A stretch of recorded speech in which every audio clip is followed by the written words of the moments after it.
Yo, what is good, YouTube? Welcome back to another JC2K video. In today's video, loading into MyTEAM, we're going to be talking about how to get the brand new bold players here in NBA 2K24 MyTEAM. Before you hop into the video, if you haven't already, make sure you hit that subscribe button. Help me push towards the 25,000 subscriber mark on the channel. I upload every single day. Would really appreciate it if y'all do subscribe. Trying to hit this mark by the end of the year by the end of, I would love to hit by the end of April. That's not going to happen. So probably end of May.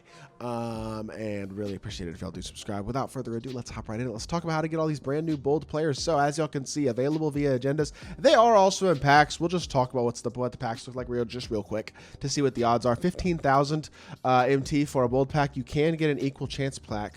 You can actually buy multiple of them for 45,000 VC. So you got a equal chance at these cards for 45,000 VC, I guess, theoretically. I would not recommend buying that at all, but it is there theoretically if you wanted to.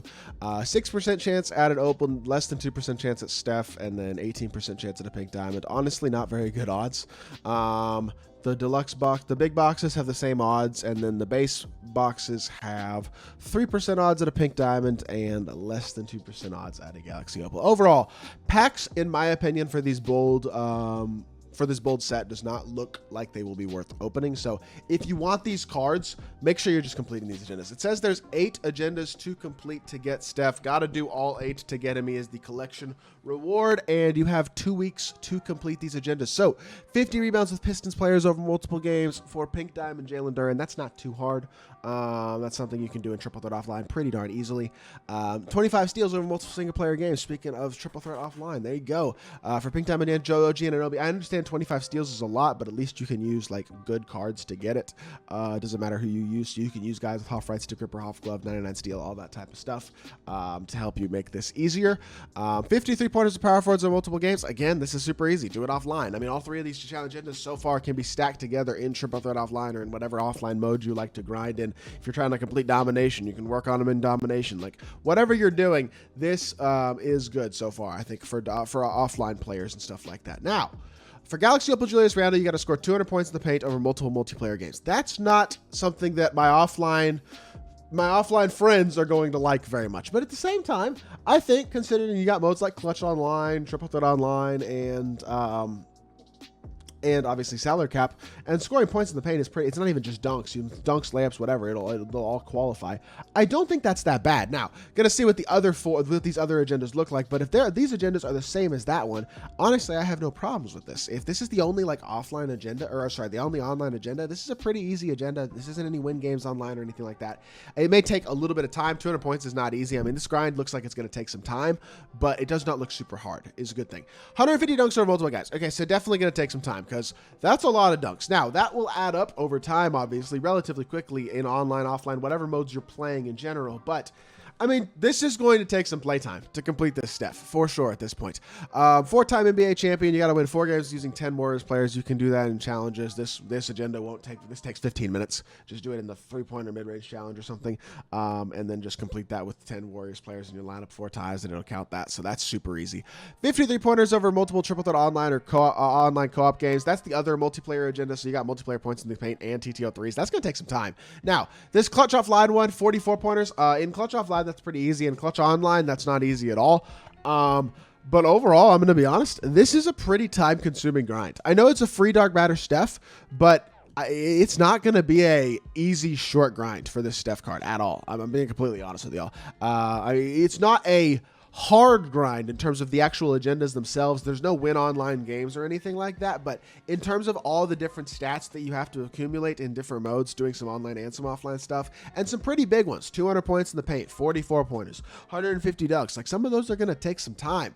And then having to hit the 3s online as well, for I think some people who don't play online very much, that might be a bit of a challenge as well. I don't know. I'd be interested to hear y'all's thoughts in the comments on how this STEPH grind is. It feels a little bit harder than at least some of the rush grinds. Some of the rush grinds were pretty easy. Some of the rush grinds were a little bit hard. This feels like it's on the harder end of agenda grinds in terms of the amount of time that it's going to take. It's not hard in terms of the actual agendas themselves, in terms of how hard they're going to be to complete, in my opinion, at least not really. But it's just going to take some time to do all of them. So I don't know. The fact that they added a few extra agendas here at the end that are just extra agendas to make it take longer. If it was just these 5 agendas for the 5 players, that would actually be pretty nice. But then they add on a few other agendas that are going to make it even more time consuming. So I don't actually love that personally. I mean, here's my thing. Steph is obviously a total NBA legend. Greatest point guard of all time, probably. In my opinion, I would say he probably is at this point. Absolutely elite all-time player and one of the most popular players in the history of the league as well. So him being free, I think, is good for the game, and I think a lot of people are excited about that. At the same time, I think the grind is a little bit steep for how good of a card Steph actually is, because he's not that great. He's an undersized point guard who's not freakishly athletic. Very fun card to use, yes, but not an elite level card. I don't really personally think that he should be as expensive as he is. So I don't know, or not as expensive as he is. That's the wrong way. I don't think he should be as time consuming as he is, and I guess time is money, so in that way he is expensive. But that's just my thought process. I don't know. It'd be interesting to hear y'all's thoughts. Hoping honestly for some big men this season. Like, I know we're getting a Dark Matter Dikembe Mutombo from salary, and I'm sure he'll be very good. So again, if you haven't completed salary cap for this round yet, make sure you do that. I haven't done it personally yet, but I need to go do it because I do think it's going to be worth having completed for sure. Salary cap is a good mode this season, with Dikembe being the end reward. But would love to see some bold bigs this season is what I'm saying. Some like legit, like a Dark Matter big or two from these bold sets would be really, really nice, because the rush sets last season were all guards pretty much and wings between Reeves, Wiggins, Worthy. Those were the best ones. And then it was obviously Granger as well. Rodman was pretty good. And then the last, I forget who the other one was. I think there was one more, but I forget who it was. Maybe that was it. But either way, my dog is chewing on his toy in the background. If y'all hear that, I apologize. Yeah, I don't know. I don't feel bad about this grind. It's not awful. It just takes a little bit longer than it should, in my opinion. It's pretty much my core conclusion. It's just a bit longer and more time consuming than it needs to be. As long as the players continue to be desirable names or desirable skill set cards, like at least one of the two, either a huge name or a really, really good card, if not even both would be nice, but I don't know if that's going to happen. But at the same time, as long as this is pretty good and the Friday Mode Rewards remain good, and obviously the seasonal reward content is really good, it provides a good amount of stuff to do in the game. The problem is the gambling-only content still just takes away so many cards from being used and so many desirable cards that at the end of the day, I still think it's going to wind up costing the game in a lot of ways long-term, and it's still pushing a lot of people away from the game. So, yes, there are things to do. Yes, the game is still playable for those of y'all out there who want to play my team, but this grind could definitely be easier. I'm not going to sit here and sugarcoat it like it's this great thing. I'm not going to super praise it either, because it's not ideal. And in a system with this gambling-only content that is ruining so much, I think it would pretty much have to be ideal for me to be praising my team right now. And this isn't awful. It's not bad. Like I said, it's pretty good content, but it's just not incredible. I don't know. I might do OG Anunoby's agenda. What is his agenda? Single player steals, 25 steals? I might do that. I kind of want him. But like, nah, I probably won't. I'm not going to lie. I realistically am probably not going to do it. I don't have the energy or the grind in me really to do this. And spoiler alert, I think I'm grinding for Glenn Rice, by the way. So making a video on that tomorrow.